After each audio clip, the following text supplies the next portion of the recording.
Hello, everyone. Again, my name is Jack McDevitt, and thank you all for joining us. Obviously, when Jennifer agreed to give this talk back in January, we had no idea what we'd be dealing with tonight at this time.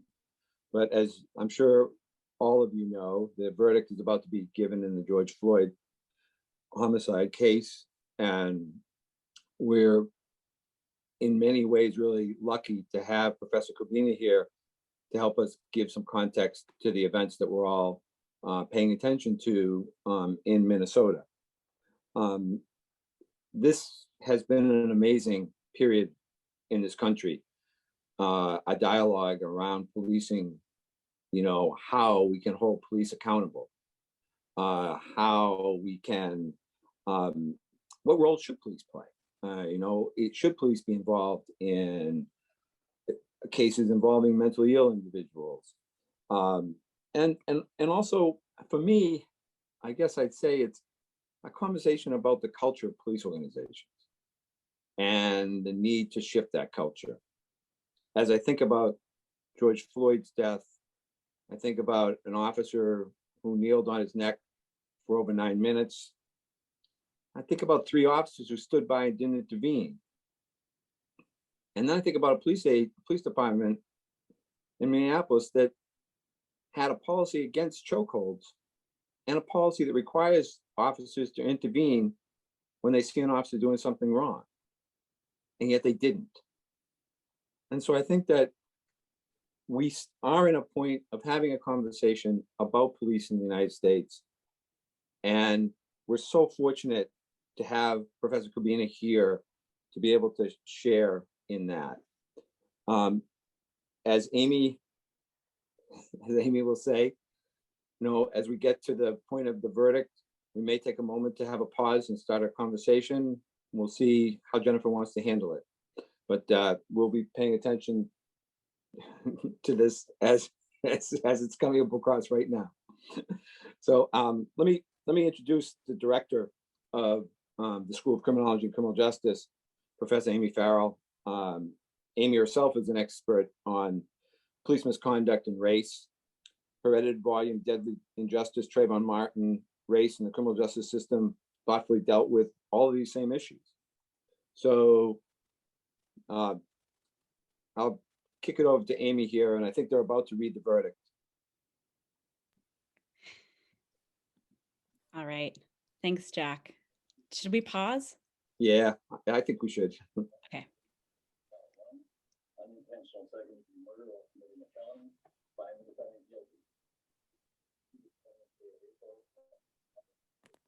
The first verdict is guilty, for those of you who aren't seeing it.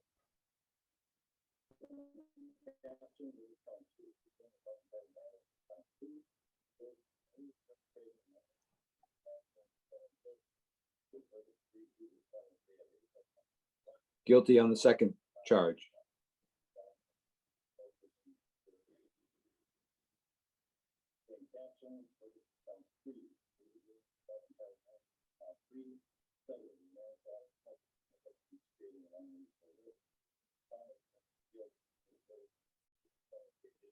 So guilty on all 3 charges.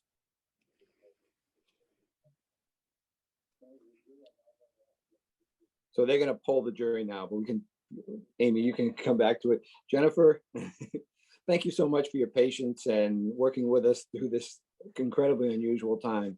But I think it's going to be so important to have your thoughts as we all try to process what we just saw. Amy? Right. Thanks, Jack. Wow. I mean, I guess it's amazing to be spending this verdict with all of you.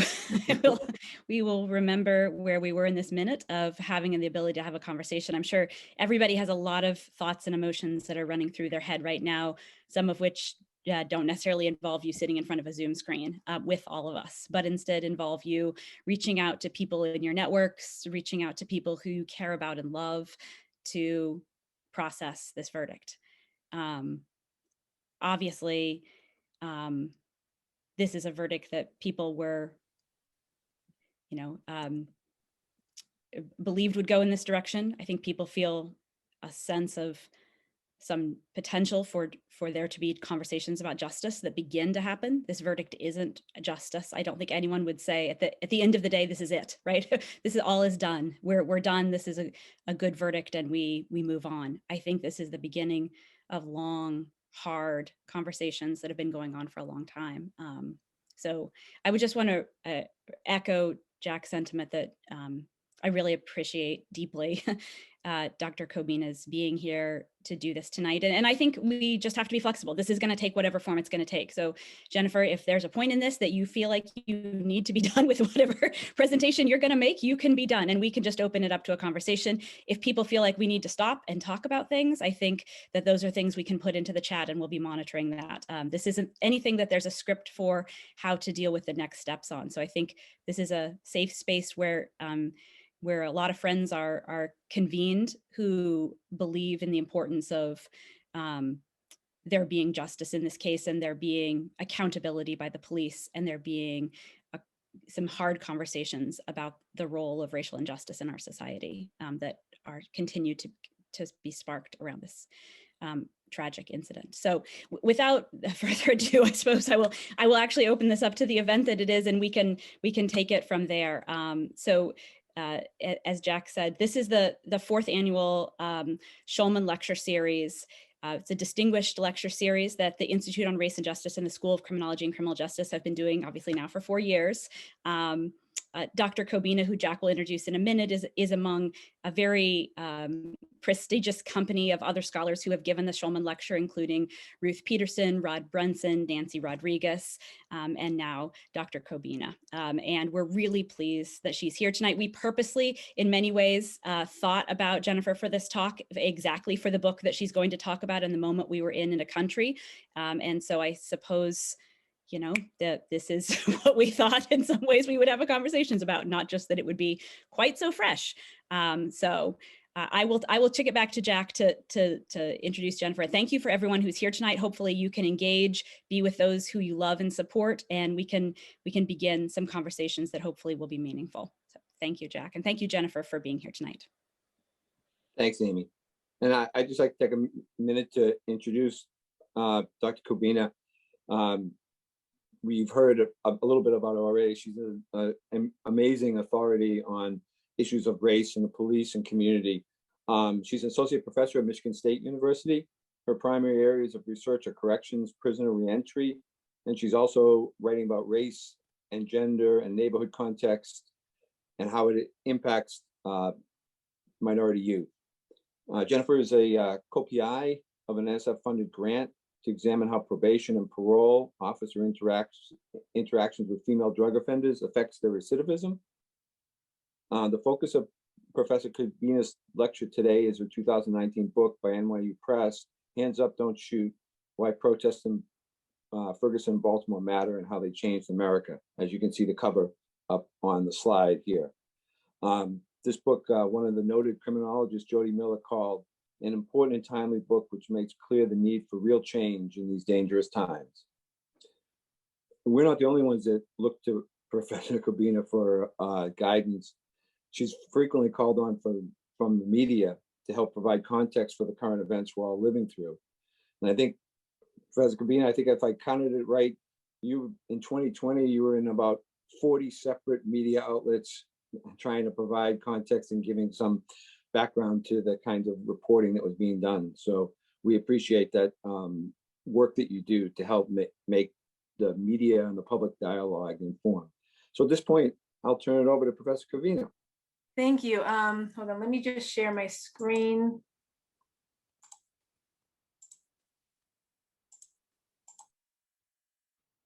Can you all see my screen? Yes, Okay. you can. Thank Yeah, you. I see Ramiro's thumbs up. Thank you. So I certainly want to thank everyone for being here. Certainly at the time when I had agreed to speak, I didn't know it would come at the heels of the verdict. I didn't realize I would realize the verdict of Derek Chauvin while I was supposed to be presenting before you all. So a little bit nerve-wracking.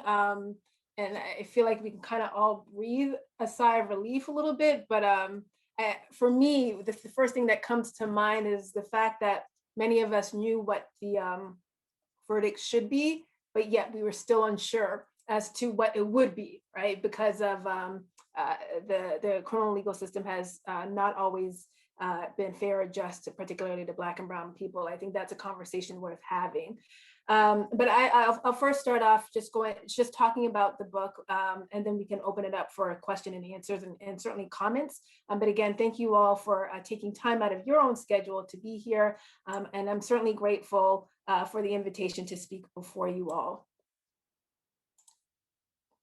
So imagine a system where the relationship between police and communities of color was void of aggression, violence, and distrust. The reality, however, is that Black civilians disproportionately experience a range of negative police behavior, which we know ultimately shapes their attitudes towards police.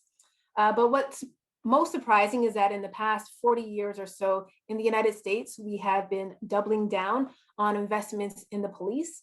And yet we still saw the Michael Brown and Freddie Gray incident take place in Ferguson and Baltimore. We also saw massive protests taking place across the nation in the aftermath. Similarly, we all know we have seen protests take place in the recent deaths of George Floyd, Breonna Taylor, Daunte Wright, Adam Toledo, as well as the endless number of Black and Brown individuals who have been killed by the police. And so what I argue in my book is that we can certainly learn we can use the protests to learn about what we're doing wrong and where we can allocate resources, which I argue is in individuals and marginalized communities. And so that's why today I'm going to discuss how and why Ferguson and Baltimore became highly publicized sites for protests against racially biased policing, as well as broader structural inequalities. And I will also discuss what needs to be done in order to reduce police violence. So we all know that on August 9th, 2014, Michael Brown, an unarmed 18-year-old African-American male, was fatally shot by Darren Wilson, who at the time was a white police officer who worked in the Ferguson Police Department, and he was not charged for the shooting. Following the death of Michael Brown, the city of Ferguson went through civil unrest over what many in the community and the city saw was another unjustified homicide of an unarmed Black man at the hands of a police officer.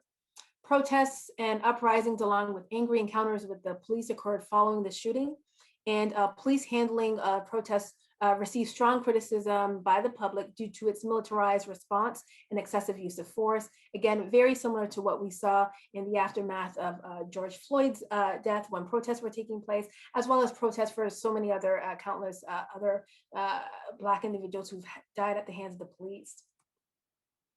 So most of us are aware that 8 months following the death of Michael Brown, on April 12, 2015, officers from the Baltimore Police Department, they arrested Freddie Gray, who at the time was a 25-year-old Black man who was arrested for possessing an illegal switchblade. He ultimately died of severe spine and neck injuries, which he suffered while in police custody. Peaceful protests initially arose in Baltimore. However, rioting, looting, and arson broke out on the day of Freddie Gray's funeral. Even though the Baltimore Police Department initially restrained themselves from physically engaging with protesters at the onset of the protest, the police response became militarized as protests also became violent. The deaths of both Michael Brown and Freddie Gray gave rise to the Black Lives Matter movement, which emerged in 2013 after the murder acquittal of George Zimmerman in the death of Trayvon Martin, who at the time was a 17-year-old African-American boy. And so because many African Americans, they were tired of the extrajudicial killings of Black individuals by police and self-declared vigilantes, this movement unfolded as a call for action, demanding change with how police deal with racial and ethnic minorities, as well as calling for an end to systemic racism that exists in the United States. The deaths of both Michael Brown and Freddie Gray, they were two of several high-profile killings that really gave impetus to the Black Lives Matter movement. And protests at each of these sites brought out decades of pent-up emotions of anger, outrage, and frustration from much of the Black community. The use of repressive or aggressive police tactics against protesters at each of these locations also confirmed to many the continued racism and discrimination that many Blacks Black people experience and still suffer at the hands of various state institutions. In fact, following Michael Brown's killing, the Department of Justice, they had issued a blistering report documenting racial bias by the Ferguson Police Department. So based upon data that was collected from 2012 to 2014, what they found is that African Americans accounted for 85 to 93% of vehicle stops, even though they made up only 67% of the Ferguson's population. They also found that African Americans are more than twice as likely as white drivers to be searched during vehicle stops, but yet 26% less likely than white drivers to be found in possession of a contraband. Similarly, following Freddie Gray's killing, the Department of Justice, they issued also a searing report documenting racial bias by the Baltimore Police Department. From 2010 to 2015, African Americans made up 82% of people who were stopped for traffic violations, even though they made up 60% of the city's population that's within driving age. And African Americans were more likely to be searched, but also less likely to be found in possession of a contraband than searches of people from other racial backgrounds. And so what all of these statistics show us is that African Americans are more likely to be stopped, searched, and arrested. But what's missing are the narratives from residents in both of these communities who are experiencing these police encounters. So when we look at the research on race and policing, we know less about women's encounters with the police, particularly women of color, as their experiences with law enforcement generally remains unexamined or underexamined and generally invisible in public discourse. Less attention has also been given to white individuals' experiences and perceptions of law enforcement, and that's perhaps because they are less likely than Black individuals to experience discriminatory policing.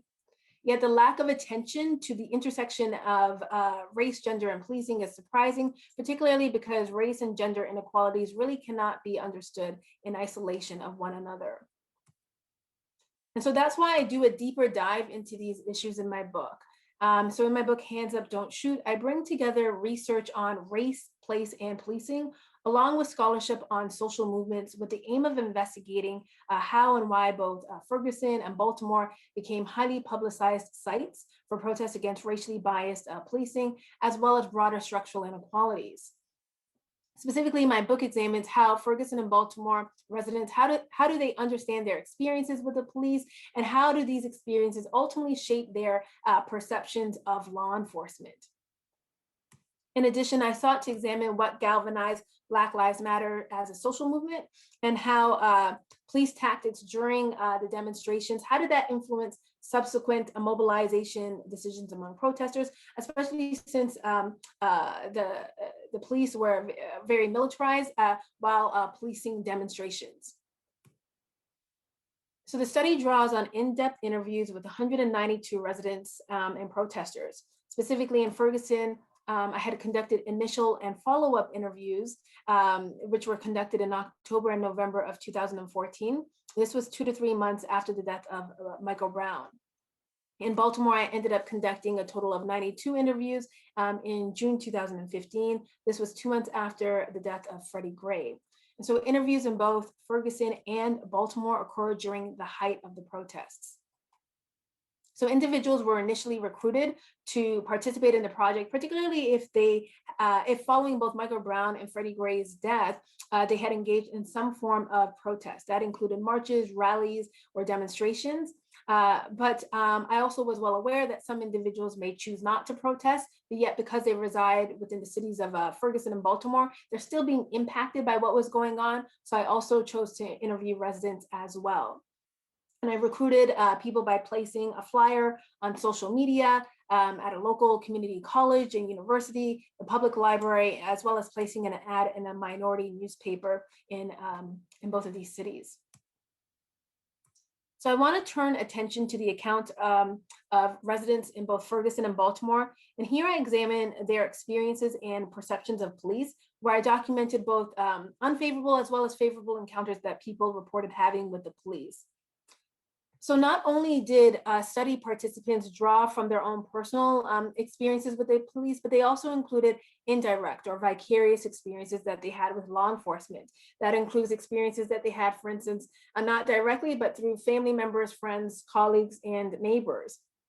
And so this chapter analyzed, and so here I analyzed 218 police incident descriptions that included both personal and indirect encounters with the police.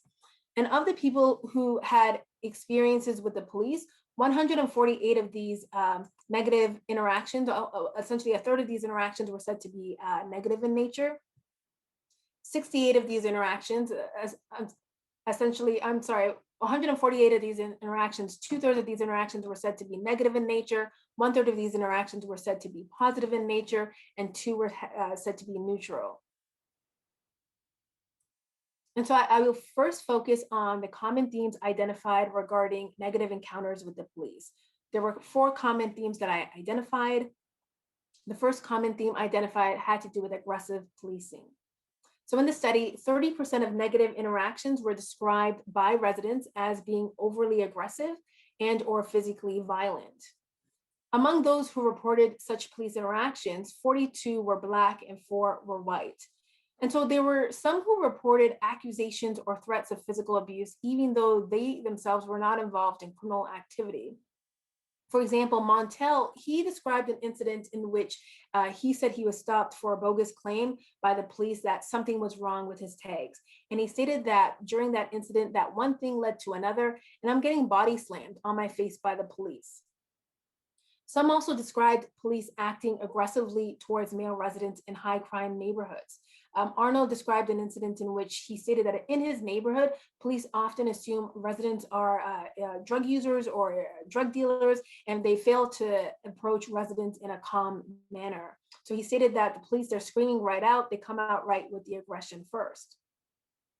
Likewise, Darnell, he detailed an incident in which he was a teenager, where about 16 years of age, playing basketball with his friends at the park, and an officer told them that they had to go because it was about to be after hours.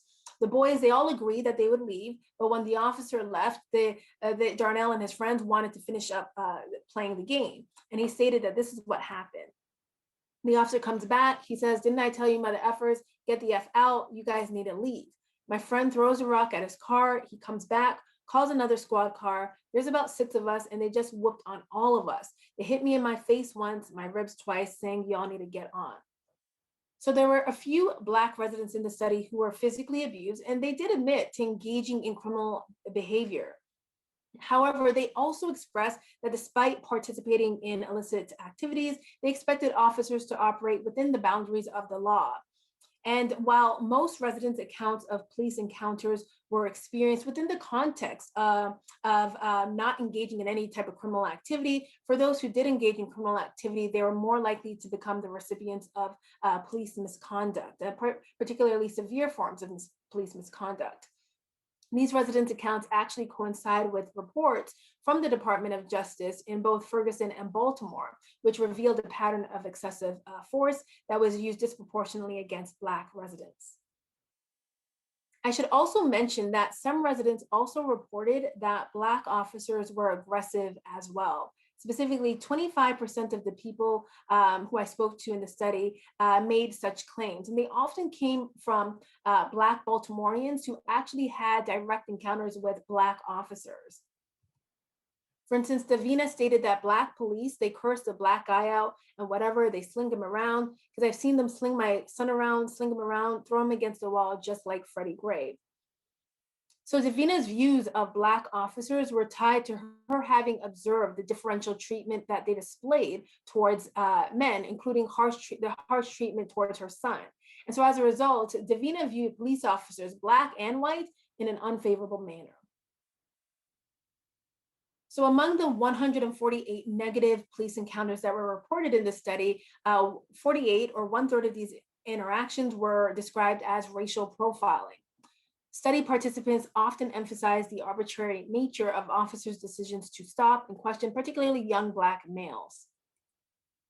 Keisha stated that my brother and my boyfriend, because they're African-American males, the police already assume that they're up to no good. just because of their appearance, the type of car they have, and just the day-to-day basic stereotypes that African-American males today face.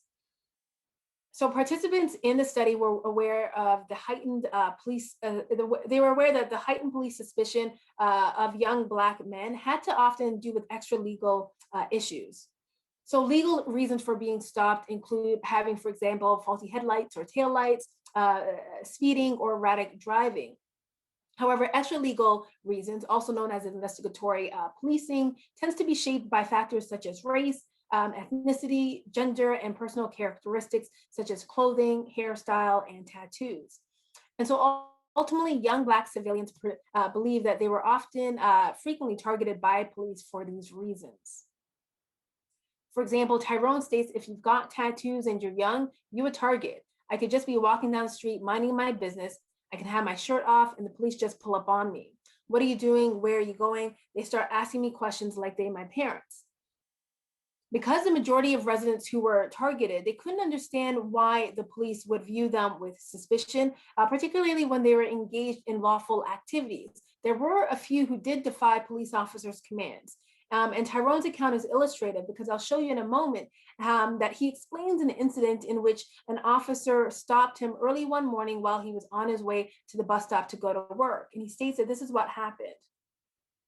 The officer was asking me, like, where are you going? I'm like, why are you asking me where I'm going? It's early in the morning. Obviously, I'm going to work or I'm going to school. Like, leave me alone. Then the officer was like, get down on the ground. I'm like, for what? I'm not getting down on the ground. I'm waiting on the bus. Leave me alone. So he got out of the car and he put me in handcuffs. Consequently, Tyrone was arrested and locked up for failure to cooperate with a police officer. So we see here that in this account, Tyrone, he clearly took offense to having been randomly questioned by the officer, and he challenged the fairness of this officer's suspicion towards him. The lack of deference that Tyrone displayed towards this officer is tied to the fact that he resented being stopped without any legal justification. Tyrone's direct challenge to the officer may seem questionable to some, especially since the officer does ask what appears to be an innocuous question, where are you going?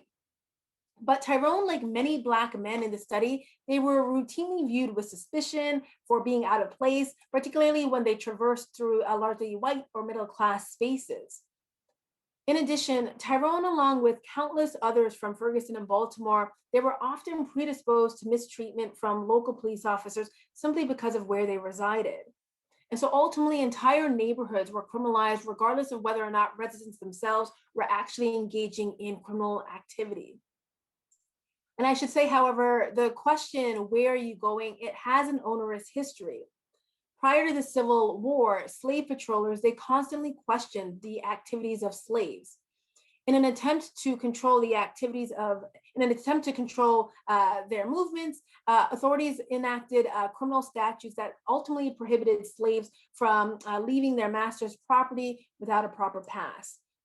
And so some Black residents in Ferguson and Baltimore, they regarded officers' aggressive policing practices really as an explicit attempt to restrict their movements. And so these contemporary accounts really exemplifies how the legacy of race and place continues to shape perceptions as well as interactions between police and Black civilians. So while residents, they objected to being profiled by police, participants from both of these locations also disliked the way that officers spoke to them. 1/5 of these police encounters were reported as being disrespectful in nature. And while most participants who reported the discourteous manner of that police showed towards them were Black, there was a handful who were non-Black Baltimore residents who were often stopped for traffic-related reasons. For example, after an officer stopped Brian for a traffic-related stop, Brian had told the officer that he had a clean driving record. And he goes on to say that when the officer found out that I had a seatbelt violation, he yelled at me and he got very belligerent with me. There were also some Black residents who reported that officers hurled racial slurs at them and made other derogatory remarks. For example, Jerry stated that when he was stopped, he described an incident when he was stopped at one point. He stated that the officer stated, "We got us a big one, got me a big one. Look at him, look at his feet." He was talking to his partner saying, "Boy, you're a big boy." Because of the officer's apparent racial attitude, Jerry had told me that he felt like he was in the 1950s or 60s or something. And I should say that such treatment was not just relegated to Black men, but also inclusive of Black women as well. Specifically, in 8% of these incidents, Black residents reported that women were also targets of racial profiling or mistreatment from the police. There were a few who believed that the poor treatment they received was tied to the neighborhood where they lived. For example, Jamia explains an incident in which she was giving rent money to her landlord. She stated that I handed him the money out of my hand and the police jumped and said, get on the ground, thinking it was a drug transaction. And Jamia had gone on to say that she lives in a largely Black neighborhood and police are often coming to the neighborhood and arresting people. And they assumed that she herself was engaged in drug activity. In some cases, Black women reported having comparable experiences of being targeted and harassed just as Black men. Rosalind, for instance, stated that I called a police officer one time. I had a dispute with a neighbor and the police just came to fight. They knocked at my door, just grabbed me out of the house and beat me up. So this is not surprising because if you'll recall from the Department of Justice report, Black individuals are more likely to be stopped, searched, and arrested than white individuals in both Ferguson and Baltimore. And specifically, the report from Baltimore also stated that Black individuals are more likely to be the recipients of excessive use of force by the police. Although many Black residents did emphasize the negatives in recounting their experiences with the police, there were some who did also acknowledge having positive police encounters as well. Specifically, among the 218 personal and the direct and indirect experiences people reported having with the police, 68%, one-third of these interactions were said to be more favorable in nature. So one common theme that arose regarding favorable police encounters included a quick response time from the police. This theme was common largely among Baltimoreans who are more likely than Ferguson residents to call the police, particularly if they found themselves the victims of property crimes. When they did call the police, they often noted the quick response time from the police. For example, Jerry reported having called the police after he was a victim of a burglary. And he stated that in terms of handling that, the response time was fast. And Jerry had stated that he believed that the officer was concerned. Likewise, after having his tires vandalized in his apartment, Arnold stated that he called the police and he reported that the police came and took a report and said everything was all right. And so overall, both Black and white residents were more likely to seek contact with the police, particularly if they found themselves the victims of car theft and burglary, in which case they did express being pleased with the responsiveness and behavior of the police. So another common theme that arose regarding favorable police encounters include police encounters being void of assault. For example, Stanford, he was a man in his 50s, and he stated that he had been stopped multiple times by the police. He reported being stopped, frisked, and asked many times to show his ID, as well as questioned as to where he was coming from. And he goes on to say that the relationship during each one of those times, it has been somewhat of a pleasant one. I personally have never been harassed or had a stick drawn or clubbed or punched or anything like that. Here we see that Stanford, he characterizes these police encounters as being positive in nature since the interaction was void of assault, and he believed that that was important because Black individuals are generally vulnerable to both verbal and physical assault from law enforcement. And yet, while Stanford characterizes these encounters as being positive in nature, he also admitted that it was unnecessary since he was not engaging in any criminal or suspicious activity. And we'll see in a moment how it was both of these personal and vicarious experiences that people had with the police that really drove so many of them to participate in street protests denouncing police mistreatment. And so the question is, why do people actually protest? The literature shows that feelings of discontentment and anger are often present among members of the aggrieved group against what they perceive to be discriminatory treatment responsible for the group's suffering. But these emotions may not always automatically channel into protest involvement. So this may be due to a lack of resources, fear of repression, and or lack of confidence in the ability to actually achieve change. When collective action does take place, motivation plays a significant role in channeling emotions of anger and frustration towards protest goals. Yet at the same time, emotions also have the power to demobilize a movement, particularly when anger and despair of participants exacerbates fear of violence, isolation, and repercussion from more powerful institutions. Grievances also motivate people to protest. Grievances arise when individuals or groups experiencing inequality become victims of injustice or have a sense of moral indignation about some state of affairs. And so when citizens perceive that they have been unjustly deprived compared to that of other groups, protest behavior becomes likely. Individual efficacy is another reason people protest. This refers to the belief that individual actions had the potential to shape and alter the social structure. Group efficacy is another reason for protest involvement. This refers to the belief that collective protest efforts will positively shape the outcome of a problem. So people are more likely to protest in protest movements, particularly when they perceive that it will assist them in addressing their grievances at an affordable cost and thereby potentially change policies. Identity reflects a sense of quote unquote we-ness or oneness based upon shared characteristics or experiences among group members that can potentially foster action. So when these identities become politicized, they not only lead to shared grievances, but they also link feelings of inequality with an external enemy.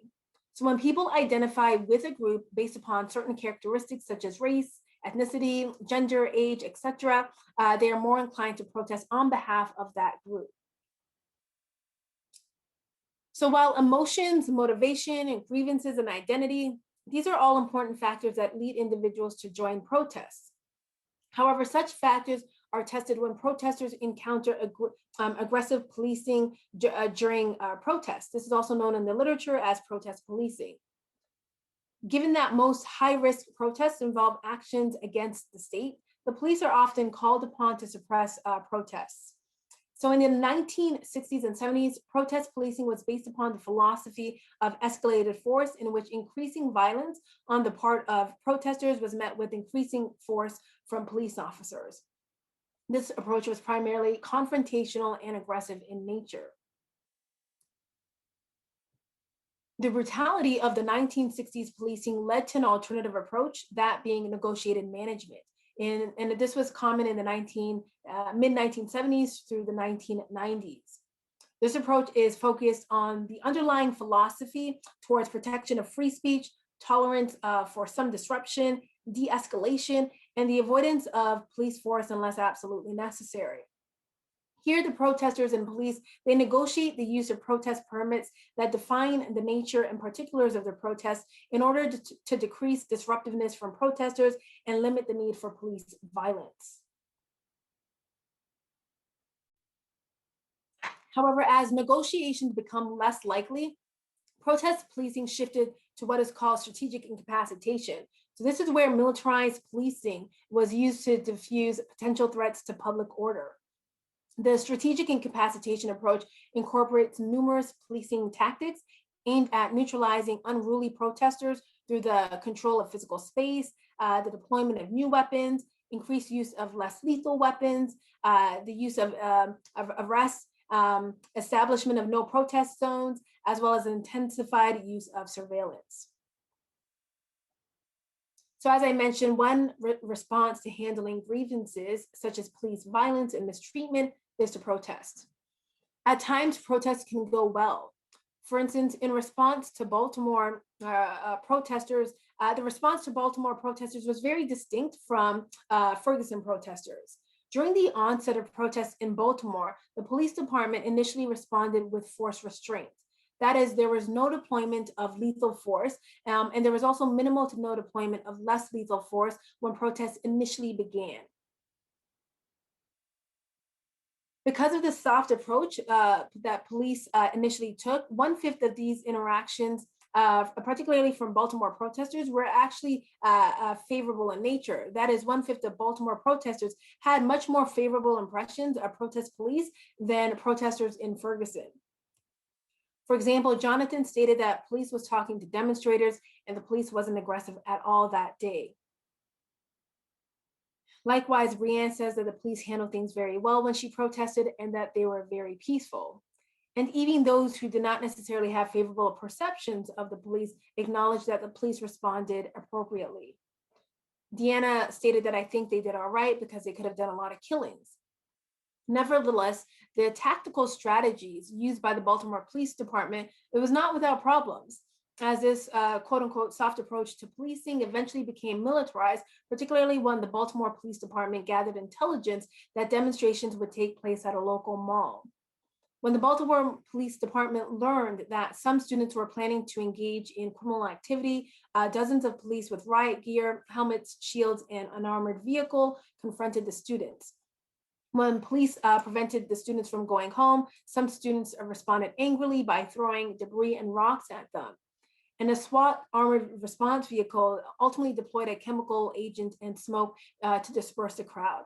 And so as an uprising took place, the police response became more militarized.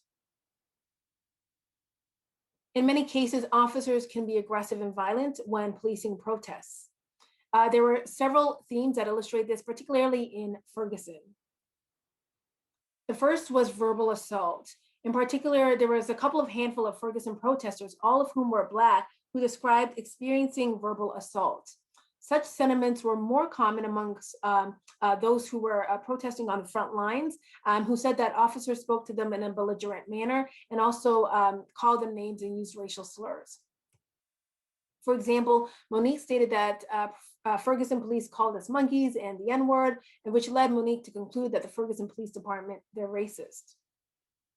Demeaning police behavior could lead individuals to respond in kind. So for instance, there were a few protesters who acknowledged that they also countered back by verbally insulting officers in these situations. Dante, for example, detailed being dragged out of his car by an officer after leaving a demonstration. Dante stated that the cop told me to shut the F up, called him the N-word, and after the officer talked crazy to me, I said, "Who the F are you talking to?" Certainly, such exchange of insults has the potential to escalate to serious forms of abuse, as the officer subsequently ended up beating Dante with a weapon. And there are prior studies that have shown that civilians' demeanor is often shaped by police officers' actions towards them. Thus, belligerent or demoralizing police behavior can certainly exacerbate a situation.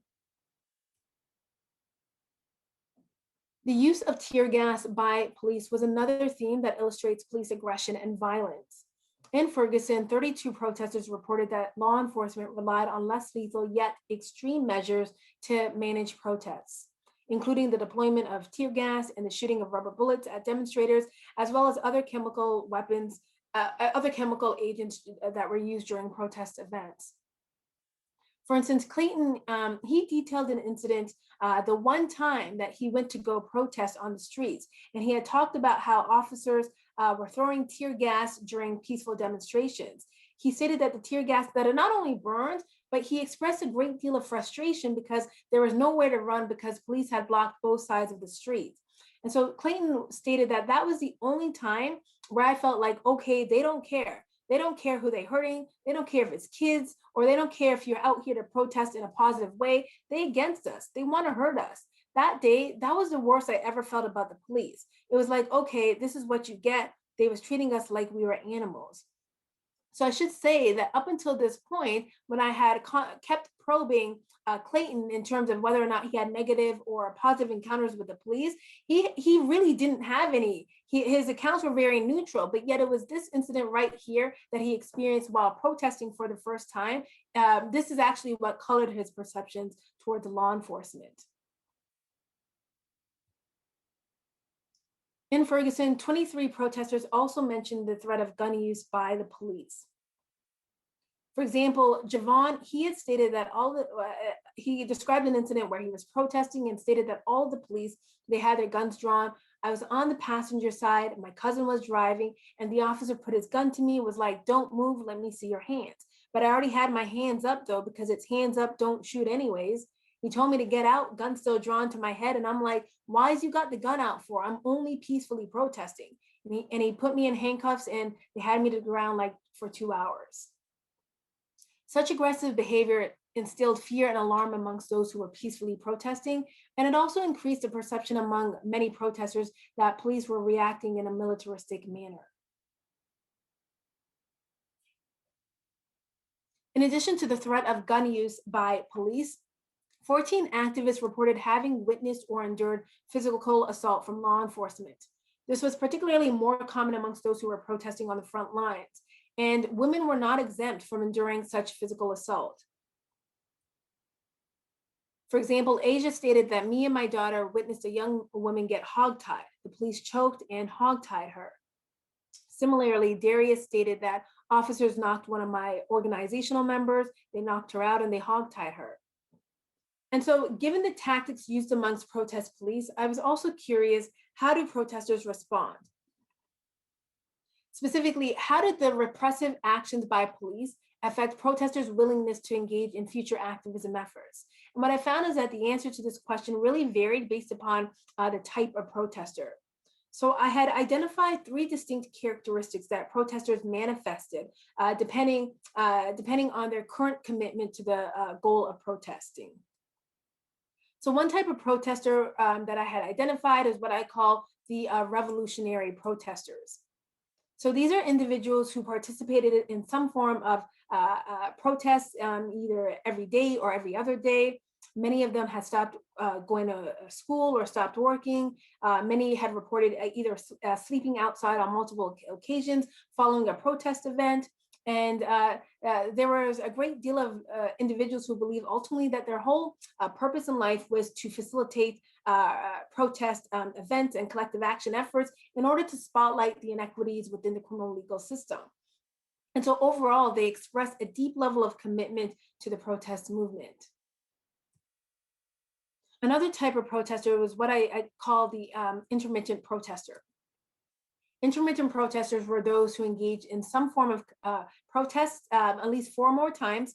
They went to school, they went to work, and so they still engaged in collective action efforts, but they were also committed to the cause. In general, they held a middle ground commitment to collective action efforts. The last type of protester is what I call the tourist protester. These are individuals who protested less than 3 times, or they expressed more curiosity than commitment about the social movement. So for instance, many were well aware that history was in the making and that news reporters were out. And so many of them went to protest, but they were also checking things out as they were protesting because they were aware history was in the making. So what I found is that revolutionary protesters remained insistent, and they were insistent in remaining active in subsequent protest movements, even though they themselves had experienced repressive police tactics. For instance, Maria stated that after the police were throwing tear gas canisters and pointing me out in a protest, it solidified that I would continue to be active as long as it takes. There were also some Ferguson protesters who were adamant to see change, even if it cost them their lives. So for instance, I had interviewed a relative of Michael Brown, and this relative has stated that I will not stop protesting because it's my family. And if you want me to stop protesting, you have to put a bullet in my head to do that, because I will be out here every day strong. Despite having been assaulted, targeted, and arrested by the police, Carlos remained resolute in engaging in protest events. And so overall, threats and actual repression by the authorities, particularly in Ferguson, it really created this internal solidarity amongst most revolutionary protesters to continue participating in protest movements. Similar to revolutionary activists, many intermittent protesters, they indicated that they too would continue to engage in future protest demonstrations. However, many emphasized that they would only do so if street protests remain nonviolent. For example, Rachel stated that I'm not getting involved in anything that's going to threaten me to have to go to jail. I don't want to go to jail as a protester. When they're out with that tear gas and all of that, I don't come out. Due to the fear of how police would respond, there were some who chose to engage the community in other ways. For example, Jack stated that I plan to engage with a specific organization that's youth-led. There were many intermittent demonstrators who asserted that they would get more involved in the community. So Michael Brown and Freddie Gray's death shed light on so many of the structural problems within the community, such as unemployment, underemployment, poverty, and lack of resources.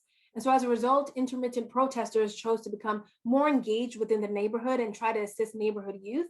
And so in general, contrary to revolutionary protesters, most intermittent demonstrators were not willing to endure the threat of arrest or personal safety in order to engage in collective action efforts.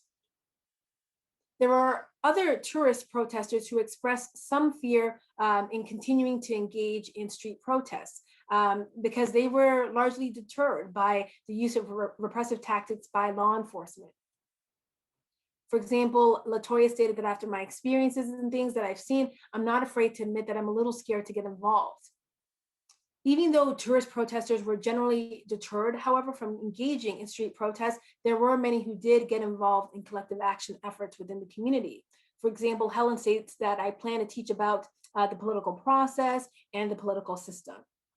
And so even after experiencing high levels of aggressive policing, revolutionary activists vowed to engage in future activism efforts. And so that is, they remained resilient and undeterred by police action. And so repressive police tactics did, however, appear to deter tourist protesters and some intermittent protesters from engaging in street protests. However, they were motivated to engage in other forms of action within the community. So in other words, they adapted different ways to engage in the ideological goal of the Black Lives Matter movement through community action.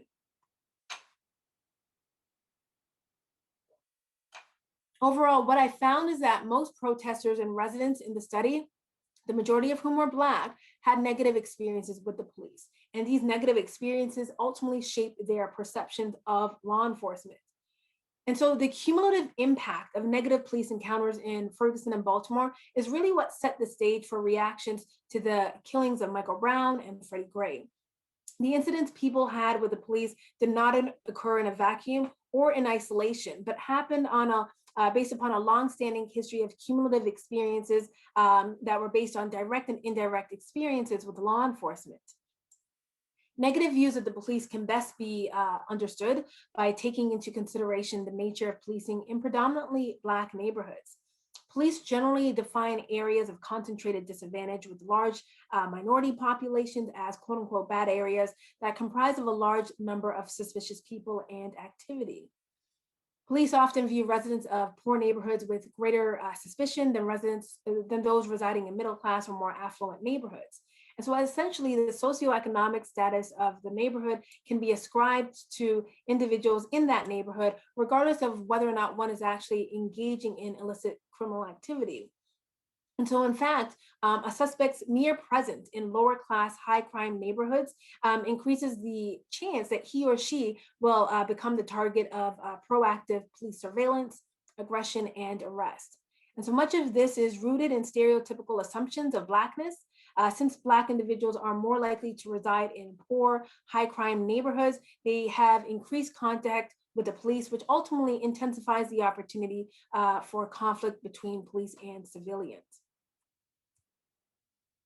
So what do we need to do so that police officers stop killing Black people? So based upon what I found in my research is that ending the slaughter of Black bodies will not happen by doubling down on investments in the police. America's long history of state-sanctioned violence against Black Americans reflects persistent inequities within the criminal legal system. Thus, rather than investing more dollars into police and prisons, investments need to be made in individuals and communities that law enforcement police. So as a nation, the government has been tough on crime for decades by investing heavily in policing and imprisonment as a means of solving so many of the everyday structural problems that disproportionately affect Black people. But what if instead of being tough on crime, we were tough on the underlying issues that criminalize people? So imagine if we had resources that were distributed away from the criminal legal institution and into communities. Imagine if funds were spent on prevention and intervention initiatives for at-risk youth and young adults who have much promise. Imagine if these dollars were spent on addressing mental health, substance abuse, and homelessness, because currently the way we treat these individuals is we typically marginalize, ostracize, demonize, and ultimately criminalize them. And imagine if resources were spent on bringing more jobs into these communities, jobs that pay a living wage, where quality education is provided. So ending the killing of Black individuals requires doubling down on investments in the community, not the police or the criminal legal system. Redistributing resources away from the criminal legal system into cultivating institutions within poor communities is vital. So when we break these structural systems of oppression and seek an alternative vision for safety away from the hands of the police and into the power of communities, only then will we begin to put an end to denying so many marginalized people their humanity. Thank you. Thank you very much, Jennifer, for a great lecture. It's incredibly thoughtful, timely, and insightful in how you were able to talk about the role of protests. Now we'd like to open up for anyone out there to ask questions of Professor Cobbina, or if you want to make observations about the events of today.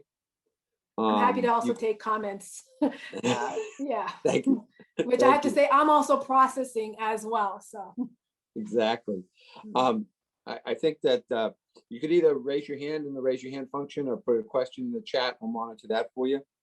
I do think that Professor Cobbina, what you said was so thoughtful in the beginning, and you were just processing it with all of us, is that we knew what we thought which verdict was warranted, but we feared that because of the hundreds and thousands of times that it hasn't happened in the past, that it wasn't going to come true.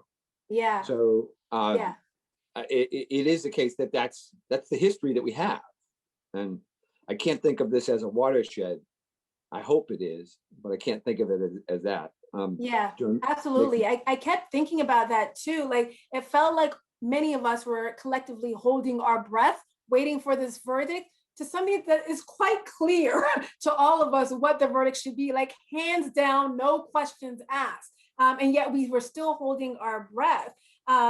And I think just that very fact that we remained unsure, but well, we knew what the verdict should be, but yet we remained unsure of what it actually will be. I think it speaks volumes about our nation, and it really highlights the fact that we have so much work to do. And, and I will say that even though Derek Chauvin was convicted, which he needed to be convicted, right, for the in order to be held accountable, there's still really no victories today, because I wouldn't even say justice was served. I would say accountability was served for one person, for one officer on this one day, right? But if we are if we really reflect, if we're talking about justice would mean that George Floyd and so many other Black and brown individuals who die at the hands of the police, they would still be with us today. Thank you much. Questions or comments?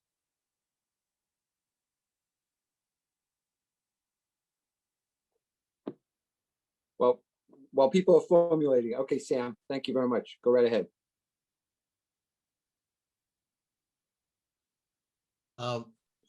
Can you hear me? Yep, you're good. First, I want to say thank you, Jennifer, for your presentation. Very thoughtful and consistent and accurate with, I think, what we know to be the conditions in our society historically and generationally. I agree that there were no victories today. I want to make two comments, but I want to ask, first comment was around the concept of protest policing and kind of the militarized approach that policing take.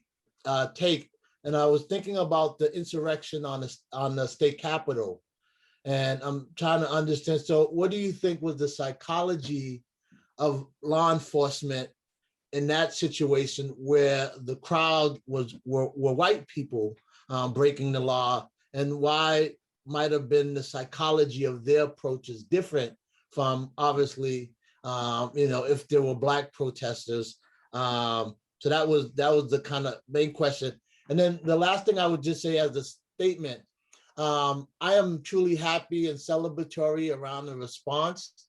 But we also know that law enforcement, as we know law enforcement, there's still individuals like the officer that are still working in the field. And so for those individuals, that's an indictment on them. And so I feel that there will be some real energy and tension in policing as it relates to that those percentage of officers. That's where I'm the most concerned, because I feel like they're still going to be working. They're going to still hold their ideologies and values. They might probably do what they do differently now that they know that more people are watching. So my concern is that the policing aspect of the verdict is going to be highly more tensioned and polarized than they've been in the past. Yeah, I would agree with you. I would agree with you, Samuel. Although if there was not a guilty verdict, there'd be even greater polarization, right? It just not only would we have seen an uprising, we would have seen a revolt taking place in cities across the nation, likely even globally, right? But in response to your first question with regards to what happened on the assault on the Capitol, when I reflect on that, I think in terms of how the initial response from law enforcement really highlights who is viewed as threatening and who is viewed as suspicious and who is not.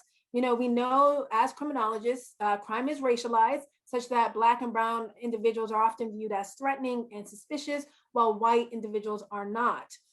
So, regarding the assault on the Capitol, we saw limited amounts of personnel deployed. And that only happens because an incident is not viewed as a credible threat, right? That it only happens for that reason. So despite the fact that there were repeated warnings from the FBI and other national security agencies, we saw that the Capitol Police were woefully unprepared to deal with the size as well as the violence of the crowd at the Capitol. And I know some people were surprised to see law enforcement officials involved in the storming of the Capitol. But, the reality is that these concerns really are not new. American policing is rooted in white supremacy. Many police departments originated as slave patrols that were dedicated to terrorizing and capturing enslaved people. And I do talk about that I think in chapter 1 of the book. But America really has never truly dealt with the roots of law enforcement, which links back to slave patrols. And so what we see happening is that with their enormous power, with access to department issued weapons and access to sensitive information, police departments can and also have become attractive recruiting grounds for white supremacist groups. And so it remains to be seen whether the government will take the same aggressive approach to eliminating white militia groups. After the assault on the Capitol, we did see swift action with the FBI leading the investigation in terms of the coup. The insurgents are, we know have been arrested. Many were put on no-fly lists and fired from their jobs. I'd still say so much more needs to be done, right? In terms of domestic terrorism and hate crime laws need to be strengthened. Groups like the Proud Boys need to be put on federal hate crime registries. People who participate in any manner need to be prosecuted to the fullest extent of the law.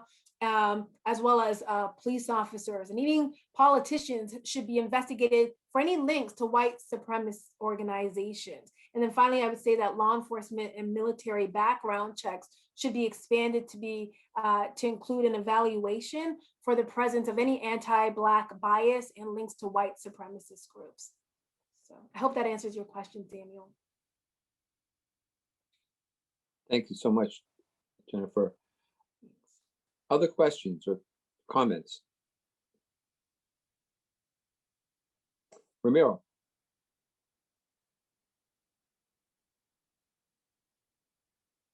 Ramiro? You're muted, Ramiro, sorry. you're muted. I know. Yeah, we kept on playing cross mute or whatever it's called. Sorry, Jennifer, I just got off the beeper, as you know, and I'm technologically, challenged these days. But You're fine. one thing that I always find interesting, with your work and our colleagues, of course, is, talking about some of the root causes, beyond police, beyond the history of patrols.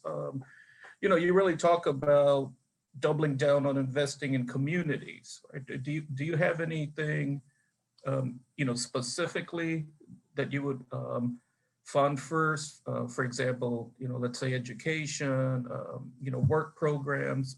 What do you think we could do specifically to double down on what you were referring to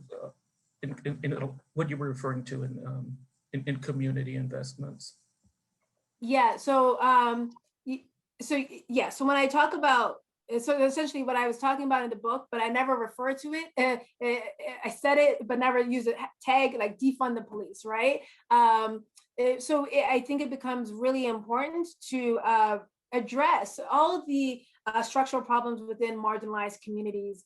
Again, issues of, for me, it's going to take several approaches to address issues of unemployment, underemployment, poverty, homelessness, poor quality schools, lack of resources. All of these are root causes of crime. And I think we need to address the root causes of crime as opposed to simply dealing with just addressing the symptoms, because crime is symptomatic of much broader or larger societal problems.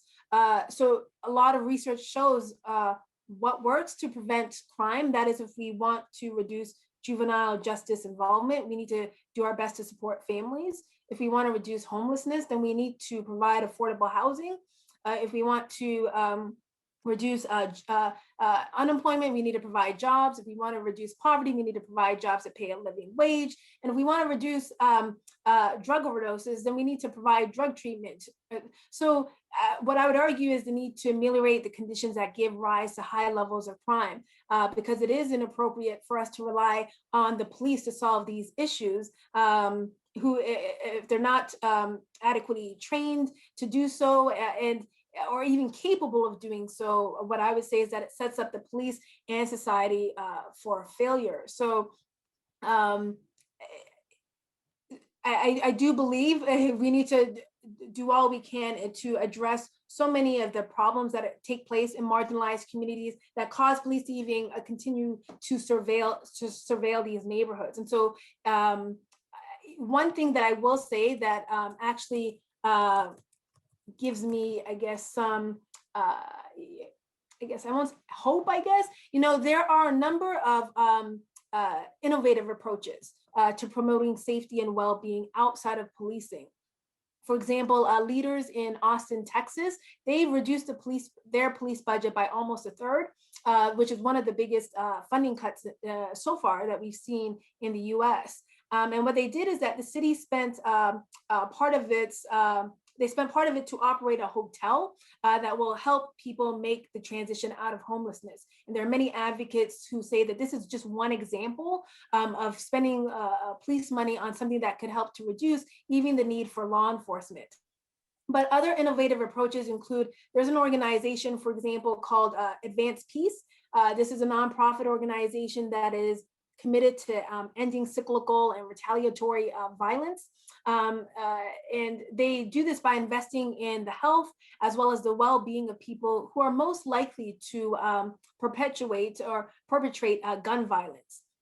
So they rely heavily on street outreach workers to deliver services and support to those individuals who are part of this 18-month program.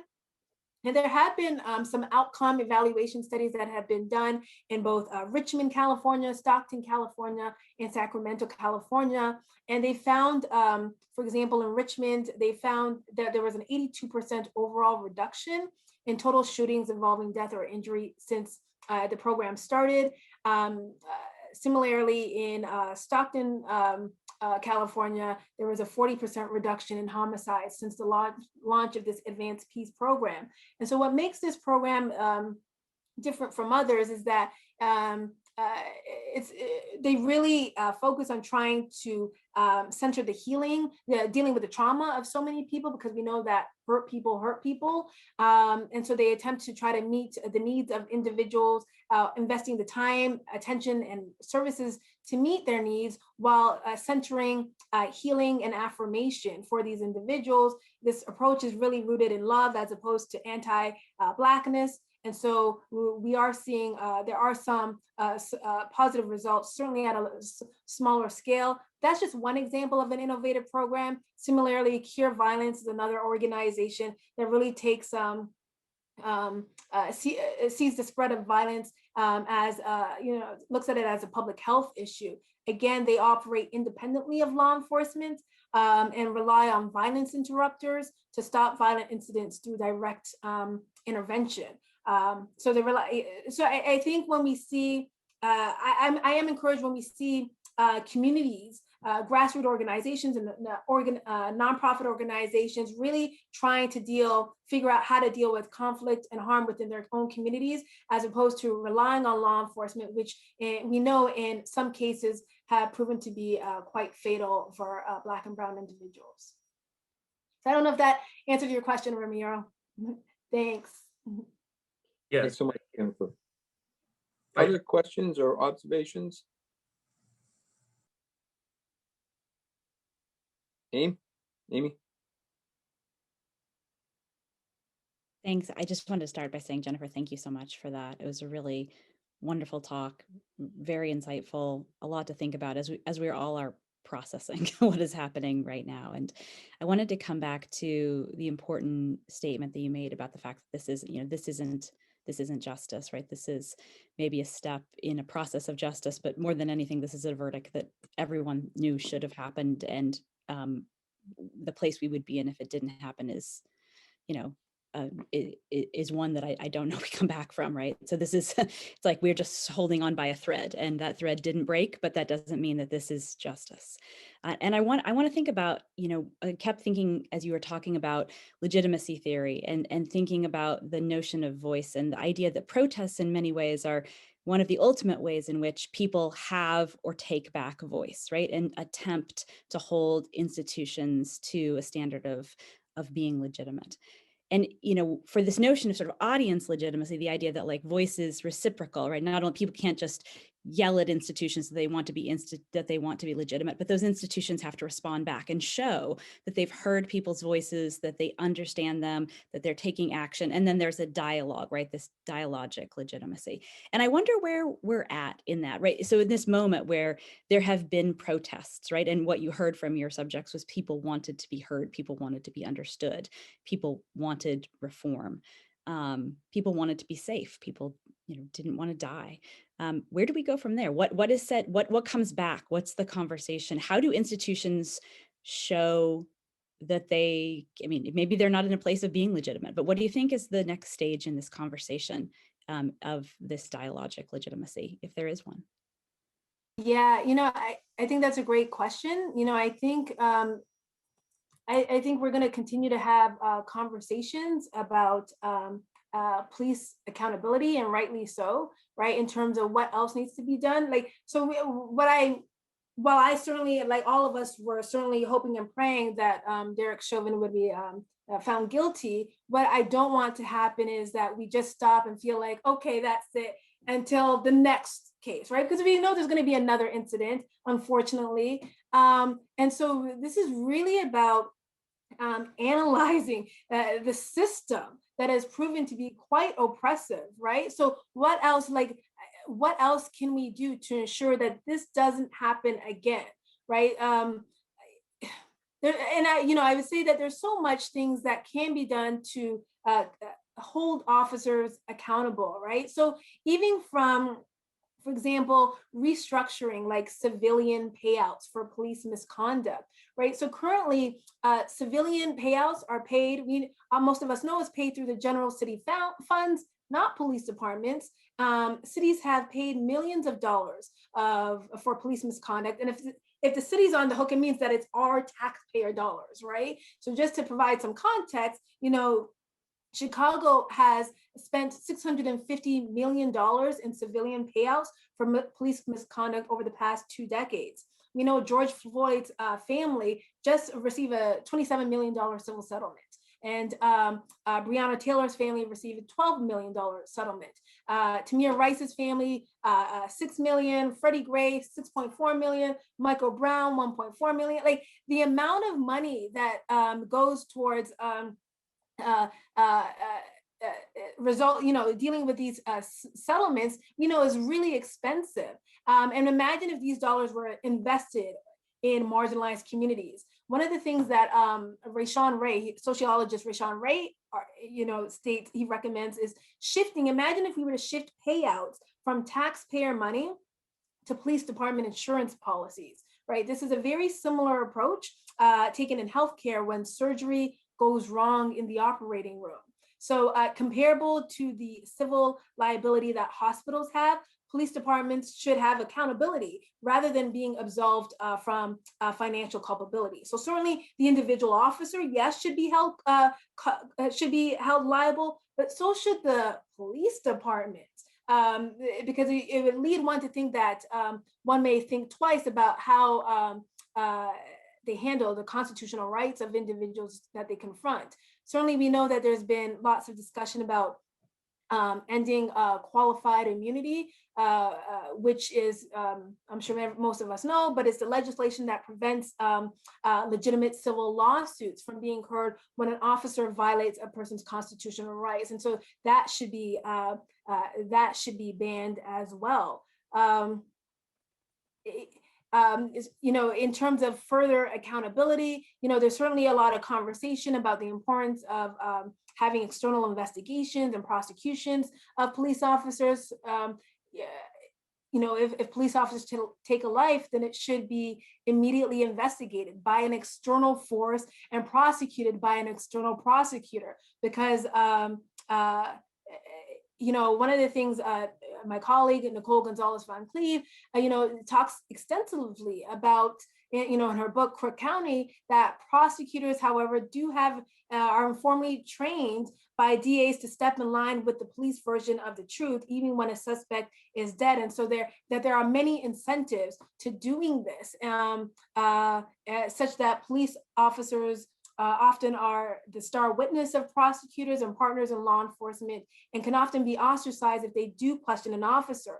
And so it becomes very difficult, to actually hold an officer accountable. So at the very minimum, there'd have to be an external investigation rather than expecting the police to police themselves. And then the last thing I would say is that there certainly needs to be drastic changes to police unions.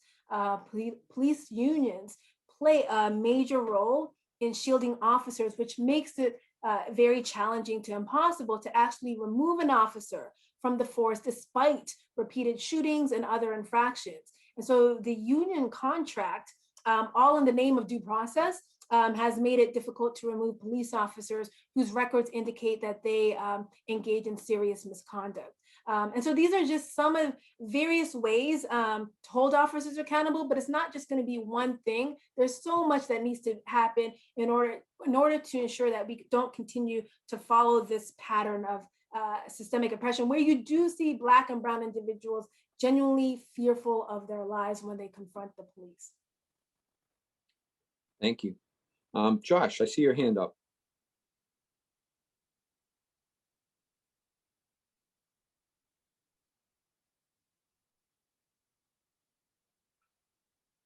Hi. So I want to echo what the other people have said. I thought that was a sensational presentation, and your thoughts, the thoughts that you've added, I also really appreciate. I just wanted to be a little bit of a contrarian on this verdict, because I am at best ambivalent about this conviction, because, and not that I would have relished some of what may have come if there had been an acquittal, but I think that the trial was really very carefully orchestrated to result in a conviction where the police could all say, see, it's just one bad guy, he got held accountable, and everybody's part of it. You know, if you watch MSNBC, not Fox News, MSNBC had a whole stream over the last months of prosecutors and police talking about how he didn't follow the rules, the training, it's all him, you know, his department threw him under the bus, and everybody wants it to be just the rogue cops and the exception. You know, when somebody out on parole kills somebody, parole is shut down for years. And Massachusetts, it's never come back from the Willie Horton incident in the 80s.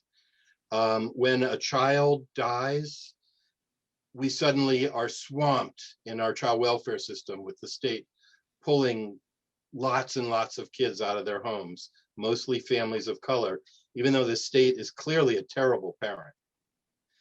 But when a cop does something, when judges convict the wrong people, when prosecutors do it, it's the exception. And, you know, it's really, my concern is that this is the system adapting and diverting, and the momentum will be lost. And that the momentum, from my perspective, hasn't dug enough into the structural issues that you've talked about in the last few minutes anyway. I think the system, the response, the momentum of the movement has been too much about the rogue cop in the first place. So yeah, would I have been disappointed if this jury didn't come back with a guilty? Yes, but I'm still disappointed. I concur, Josh. You know, so often we always talk about the bad apples, right? We hear that so often. Police officers will talk about that a lot too. It's just this one bad apple. And what we see often happening is person, you know, scapegoating taking place. But we know bad apples come from rotten trees, right? So it came from a rotten barrel, right? The system at play. So, and we know that structural racism is entrenched in law enforcement. Structural changes are desperately needed in law enforcement. And, you know, the culture of policing is more important than the one or two individuals, right? So you often hear too, and I get this question asked a lot, how do we get, you know, more individuals to come in and make changes within a system, you know, try to make changes. And like, the individual may be a great person, but you're coming into a culture, a system, a culture of policing it's a violent culture. It's a culture that even trains you to target and surveil, you know, poor Black and brown communities. And so the culture is certainly bigger than an individual who may come in truly wanting to help and make change. And again, it's what I would say is a violent culture, which too often we fail to look at the systemic issue. It's so much easier to point fingers and at a rogue cop, right? To scapegoat an individual. So much more challenging to talk about transforming, dismantling a system that has proven to be oppressive time and time again. So I completely concur with you, Josh. And so that is one of my concerns. And while we needed this conviction, like we needed this. Like, so I want to acknowledge that, because if Chauvin wasn't convicted, I'm not quite sure how I would have managed to even give a talk, like still trying to process this, all like that. So I just want to lift that up.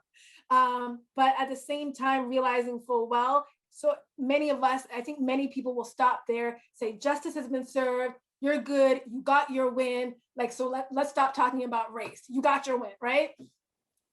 But again, these issues are so much deeper and structural in nature. Thank you, Jennifer. And I think we're just about at time, so I want to be respectful of everybody's time, but say thank you for an incredible lecture, and also, you know, the Q&A, you just, you know, embellished on the point so much more, and, you know, really helped us all to understand more deeply the kind of change, the systemic change that needs to happen. So thank you very much for that. Thank you. We give you a virtual hand, right? Yes. Thank you all for showing up to this. I know, again, you didn't have to, especially during this time. So I'm certainly honored to have been a part of this discussion. Appreciate the invitation. So thank you all. Thanks so much. Thank right. you all. Take care, Have a good everyone. Stay evening. safe. Thanks so much, Jennifer. Bye.